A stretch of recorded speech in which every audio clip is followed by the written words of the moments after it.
Once upon a time, there was a people who possessed a considerable knowledge, a civilization whose messages have been handed over to us through time, a people whose prophecies have impressively started to come true. The Mayas. The eternal charm of mystery encloses the deep knowledge of this ancient civilization, whose memory has been lost in the mists of time. The Mayan calendar is known and studied by dozens of researchers. In fact, many believe that it holds a prophetic message. However, its decoding is not yet complete.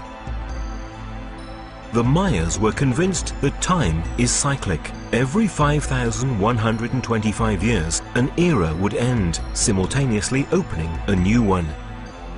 In South England, for a few decades, an incredible phenomenon has been taking place, fascinating and unsettling at the same time: the crop circles. Moreover, during the last few years, the mystery has become even more intriguing. On the crop fields, incredible Mayan figures started to appear. Is it possible that an incredible connection is concealed between the Mayan prophecies and the crop circles? Who or what could draw these pictograms with elements that join together past, present, and future? During the night of the 6th and 7th of July 2007, a researcher named Winston Keach placed a series of cameras on the hill above the East Field near Silbury Hill, an area in the south of England which has always been popular for the crop circle phenomenon. Other researchers joined Mr. Keach. And at about 1:30 a.m. we went along to Knapp Hill. Arriving there, we met up with the cameraman that I'd met earlier in the day in the cafe, and he had a set of cameras with him on top of the hill, and he explained to me that he had some more cameras set up in his vehicle which he'd pulled through and parked on the hill overlooking Eastfield as well. When I got there, he told me that the two cameras that were in the car were infrared and visible light capabilities and very sensitive. Also, the cameras he had were on the hill with him was a still camera which had a long exposure, an image enhancing device, and also another very light sensitive camera. He showed us a scan of the field with the image enhancer, and we could see clearly at that time, about 1:35, that there were no formations in the field of Eastfield or the surrounding fields next to him. And then just after 3, there was a big white flash of light that completely encompassed the landscape. That reminded Wynne that he needed to go down to his vehicle and change the tapes over. So he went down to the vehicle, changed the tapes and came back. And then just as some light creeped in, just as some clouds must have moved away, there was a very imperceptible shadow that we could see on Eastfield. So I asked Wynne to look through his camera on the hill. He opened the viewfinder and looked through it and then said to us, "You better get up and look at this." And it was at that point, which was about 3:45 in the morning, that we discovered there was a very significant formation in Eastfield. On later analysis of the footage that was taken in the car, there were two cameras running constantly all night from about 11 o'clock until 5 o'clock. So it completely covers the field. If any light would have been in that field, it would have been detected. And we've got cars and vehicles driving past at various times that are all logged, and the times of them are logged. So we know that the tapes are running for that period of time. There's about 16 hours of footage in total. Nobody could have been doing this formation. If there would have been 1/200th of a candle light of light in that field, these cameras would have picked it up, and plus I feel that we would have seen it from the hill as well, because we were constantly maintaining an observation down on Eastfield. Quite apart from the logistical aspect of making the formation like this, the complexity, the size of the formation, the fact that the circles are ovals so that they look circular from the air. However, there is more to be surprised about. When they watched the recorded tapes, Gary King and the others realized that the cameras had caught the beam of light that reminded Wynne to change the tape. When we analysed those tapes, we found that the first visible signs of the formation through the lenses of those cameras was actually at 3:20 a.m. and that the light flash that was picked up on the end of the first tape registered for 3.5 milliseconds as an EM pulse, which is very similar to a bolt of lightning. And it was 7 minutes after that, at 3:20, that the first signs of the formation were picked up by the cameras in the car. But we again didn't see them until about 20 minutes after that. As far as I know, this is the only time that anything like this, where continuous footage, continuous tapes have been running all night and captured the field and eliminated any evidence of anybody being in there with any laser alignment measurement devices or lights of any kind. As far as I know, this is the best footage and most comprehensive footage available of when a crop circle takes. A crop circle appeared in the space of one night. An incredible event caught by Winston Keach's cameras and witnessed by Gary King and Paula. Finally, this is the definite proof that crop circles have an alien origin. What happened in Eastfield on July the 7th, 2007 is bound to be remembered as one of the most significant events since the beginning of the phenomenon in the 70s. Too often, the most spectacular formations have appeared over one single night, maybe even in bad weather, such as the famous one of Milk Hill in 2001.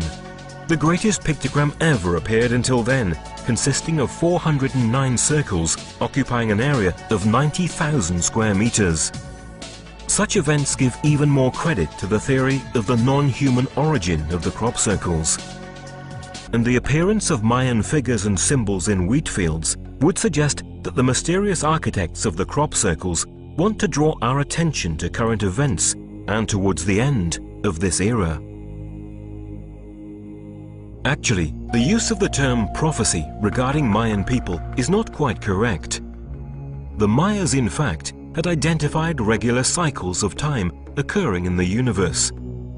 On the basis of this knowledge, they were able to predict centuries in advance astronomical events of great importance, which would affect the whole of mankind.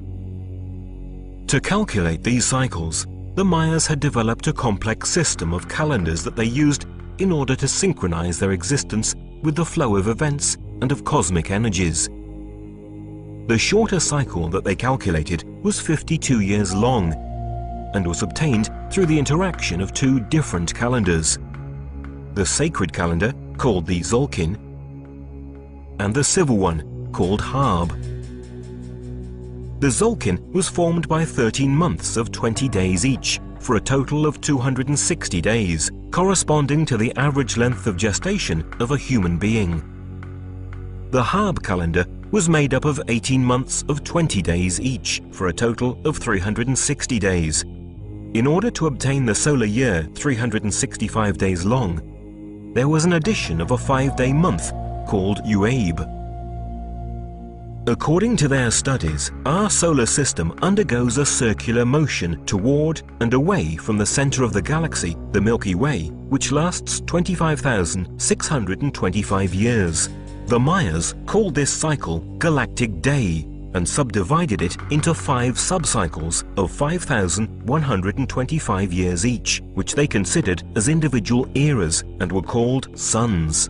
At the end of each sun, they presumed that a strong energy flow would be generated from the center of the galaxy, causing a strong and unusual solar activity associated with global catastrophes.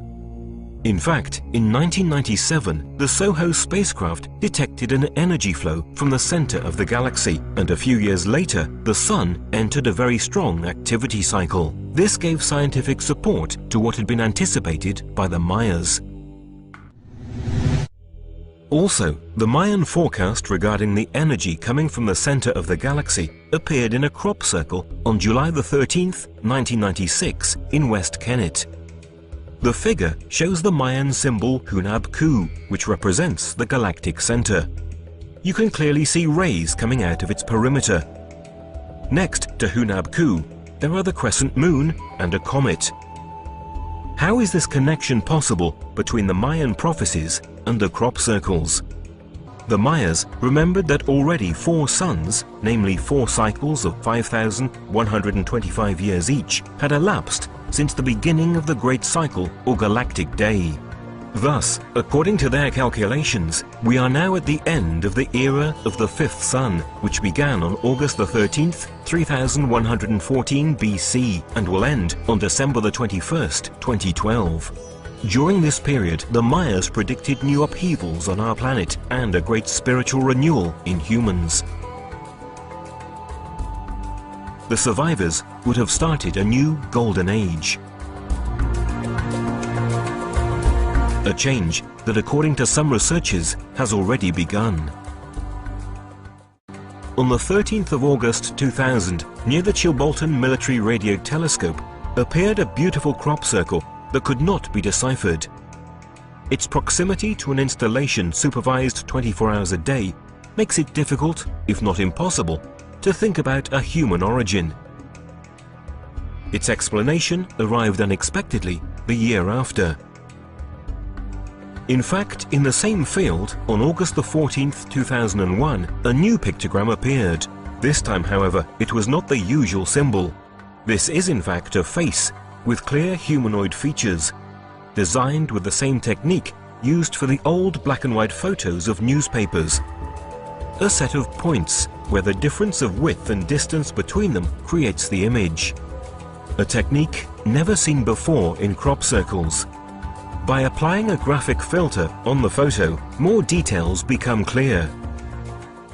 Just 5 days later, on August the 19th, a few dozen meters away from the alien face, an even more shocking figure appeared.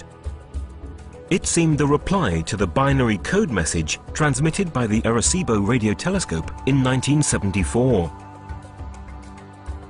It was right in that year, in fact, that Frank Drake, scientist and director of Arecibo at the time, together with the famous astronomer Carl Sagan, tried to communicate with a group of stars identified as M13.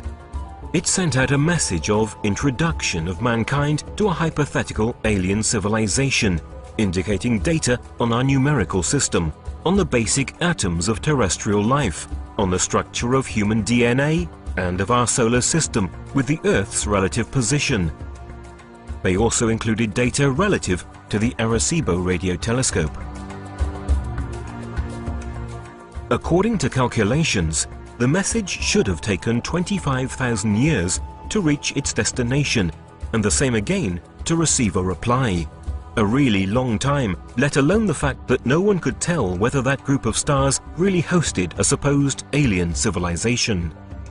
These circumstances make even more startling the appearance of the Chilbolton pictogram.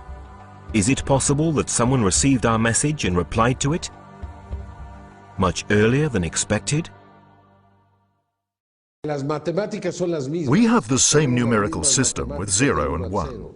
Therefore, the answers are universal. The basic atoms of life are the same, but in their body there is also silicon. Then, where the chemistry of DNA is mentioned, we also notice the fact that all the components of our DNA are clearly identical to theirs. This shows that we come from the same universal principle.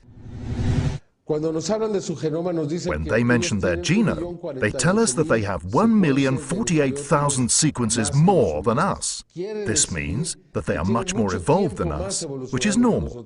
Since they have been able to achieve such a development, to prepare a similar message, they ought to have a greater evolution. Then they provide other details, telling us that they live in 2 planets and 4 moons, namely in 6 different worlds. And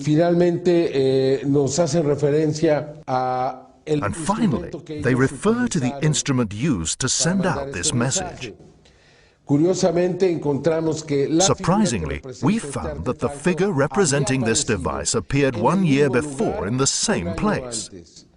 Thus, they notified that in the same place they would have given a new message. The way in which these beings speak to us needs to be carefully interpreted. The elements involved in the Chilbolton pictograms are astonishing. Is this really the reply of an alien civilization? Is it fake or real?